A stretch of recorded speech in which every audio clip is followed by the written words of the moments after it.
of the fun things about having existed in the 1990s is that many of my favorite musicians from that era are now either dead or insane. Kurt Cobain, dead. Billy Corgan, insane. Lane Staley, dead. Tom DeLonge, insane. In case you don't know, Tom DeLonge was the one of the founders and the lead singer of the band Blink-182, which played gleefully stupid pop punk. But while their music back then was the lighthearted, carefree kind of stupid, DeLonge has grown up to be the serious, next-level kind of stupid, and it's not quite as much fun.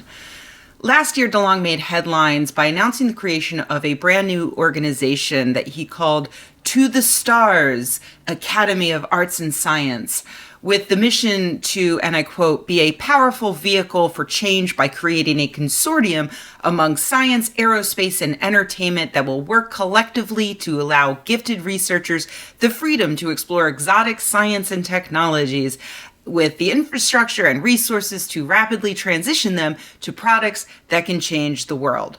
I'll just sum it up. He thinks the US government is hiding evidence of space aliens, and if he hires a bunch of other people who think that, then eventually they will prove space aliens exist, and also they're going to build a starship that uses electromagnetic energy to travel instantaneously through space, air, and water. Shortly after they launched in October of last year, To the Stars actually got a lot of publicity by hiring a guy who used to run a government program that was focused on identifying possible alien threats, who then released declassified Navy videos showing UFOs flying around. And I mean that like UFO, unidentified flying object. This information was then reported on by the New York Times, adding some serious legitimacy to an otherwise completely bonkers effort. So, pretty good start for DeLonge's Academy, right? You would be forgiven for thinking that a year later they would be a successful company getting ready to launch their magical spaceship. But no, in fact, as of today, they are $37.4 million in debt.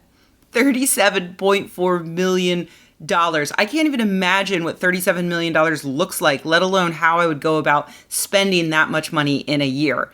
That's more than $3 million every month, $100,000 a day that they're just throwing away. I mean, I guess I could do it if I was building an impossible rocket ship. Sure, okay, but goddamn, that's a lot of money. Part of the trouble is probably that aliens don't exist. At least not the way DeLonge thinks they do, running around abducting people and building the pyramids and sinking Atlantis and whatnot.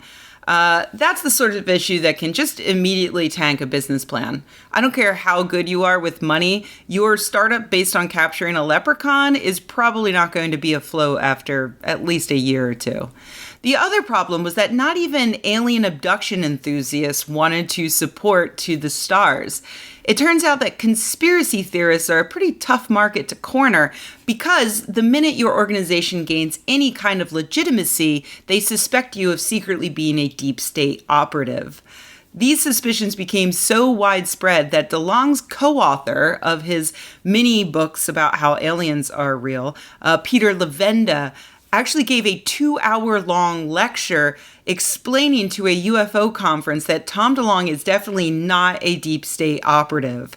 This lecture apparently only served to turn deep state conspiracy theory agnostics into confirmed deep state conspiracy believers, because apparently delivering a 2-hour-long lecture about how you are not a deep state operative is exactly the sort of thing that a deep state operative would do. So yeah, a few months back, To the Stars reported to the SEC that they are $37.4 million in debt, and it's not looking good for their continued existence. But maybe that's just what they want us to think.